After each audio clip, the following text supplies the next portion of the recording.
बाहर है अभिव्यक्ति की, आत्मा तो भीतर है। और बाहर की अभिव्यक्ति को जो जीवन समझ लेते हैं उनका सारा जीवन मृत्यु के भय से आक्रांत होता है। वो जीते हैं तो मरे मरे, कभी मर जाएं, किसी क्षण में मर जाएं तो पता नहीं चलता। और यही मरने से डरे हुए लोग किसी का मौत पर रोते और परेशान होते। हर मौत इन्हें इनकी मौत की खबर ले आती है। हर मौत खबर लाती है इनकी मौत की। और जो अपने हैं, बहुत निकट हैं, उनकी मौत बहुत जोर से खबर लाती है अपने मौत की। और प्राण भीतर कब जाती है तब भय पकड़ लेती है, कंपन पकड़ लेती है। और भय और कंपन में आदमी अच्छी अच्छी बातें सोचता है। आत्मा अमर है, आत्मा अमर है, हम तो भगवान का अंश है, हम तो ब्रह्मा का स्वरूप है। ये सब बकवास है। ये मौत से डरा हुआ आदमी खुद को मजबूत करने के लिए दोहराता है कि आत्मा अमर है। वो कह रहा है कि नहीं नहीं, आत्मा अमर है। जो आदमी जानता है कि आत्मा अमर है, उसे एक बार भी ये दोहराने की ज़रूरत नहीं है कि आत्मा अमर है, क्योंकि वो जानता है, बात खत्म हो गई। लेकिन ये मौत से डरने वाला लोग मौत से डरते हैं, जीवन को जान नहीं पाते और फिर बीच में नया धोखा पैदा करते हैं कि आत्मा अमर है। इसलिए तो आत्मा का अमर मानने वाला लोग से ज़्यादा मौत से डरने वाला लोग अधिक है। इस देश में ये दुर्भाग्य घटित हो रहा है। इस देश में आत्मा की अमरता मानने वाला सर्वाधिक लोग हैं पृथ्वी पर, और इस देश में मौत से डरने वाला कायरों का संख्या भी अधिक। ये दोनों बातें एक साथ कैसे हो गई? जो जानते हैं कि आत्मा अमर है, उनके लिए तो मृत्यु हो गई समाप्त, उनके लिए भय हो गया विसर्जित। उन्हें तो कोई मार नहीं सकता। और दूसरी बात भी ध्यान में ले लेना, ना उन्हें कोई मार सकता है, ना वो धन्य हो सकते हैं कि मैं किसी को मार सकता हूँ, क्योंकि मारने की घटना खत्म हो गई।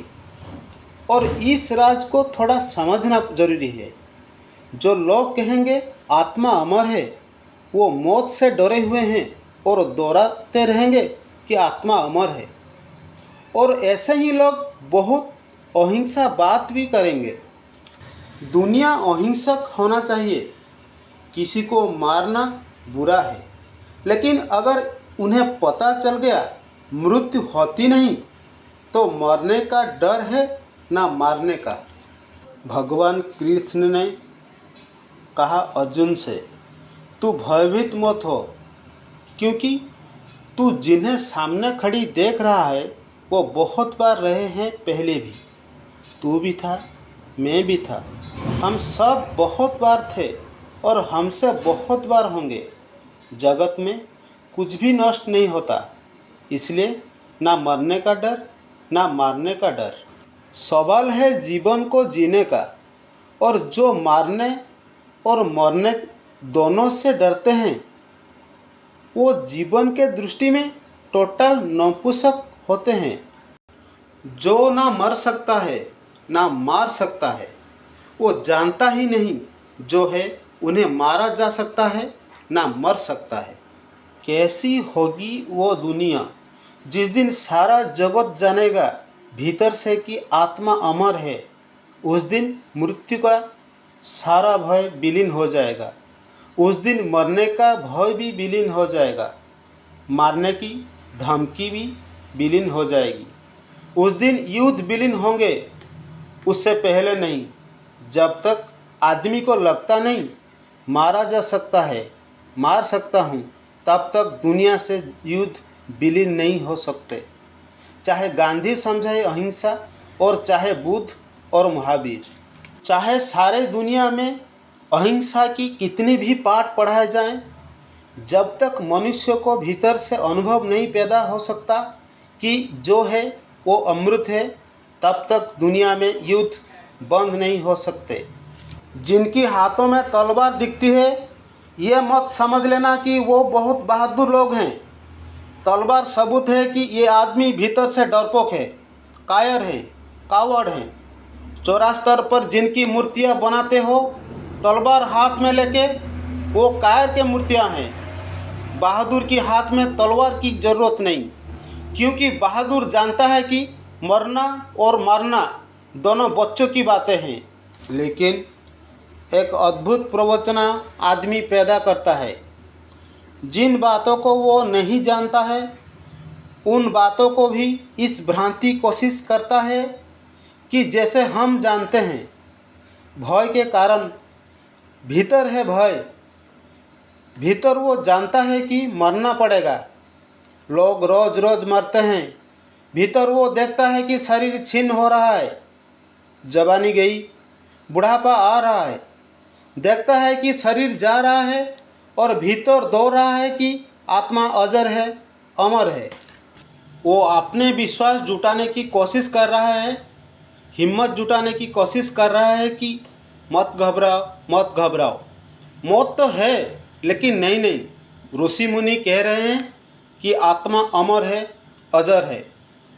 मौत से डरने वाला लोग ऐसे ऋषि मुनि के पास इकट्ठे होते हैं और भीड़ कर देते हैं, जो आत्मा की अमरता की बातें करते हैं।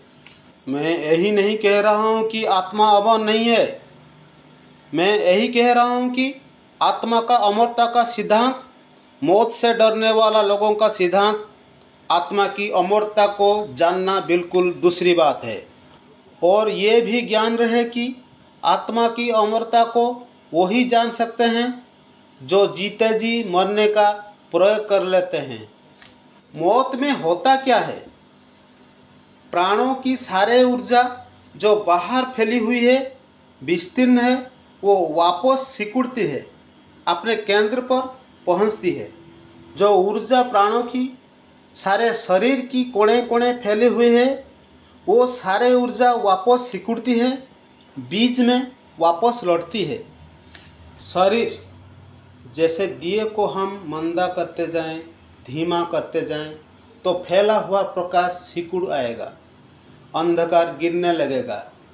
प्रकाश सिकुड़कर फिर दिए के पास आएगा, और हम धीमा करते जाएं और धीमा, और फिर प्रकाश बीज रूप में, अनुरूप में नैत हो जाएगा, अंधकार घेर लेगा। प्राणों की जो ऊर्जा फैली हुई है जीवन की, वो सिकुड़ती है, वापस लौटती है अपनी केंद्र पर। नई यात्रा के लिए फिर बीज बनती है, फिर अणु बनती है।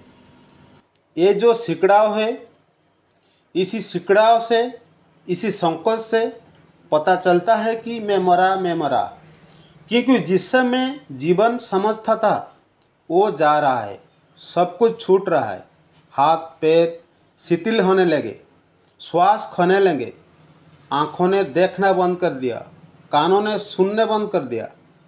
ये तो सारे इंद्रिया, सारे शरीर किसी ऊर्जा के साथ संयुक्त होने के कारण जीवन था।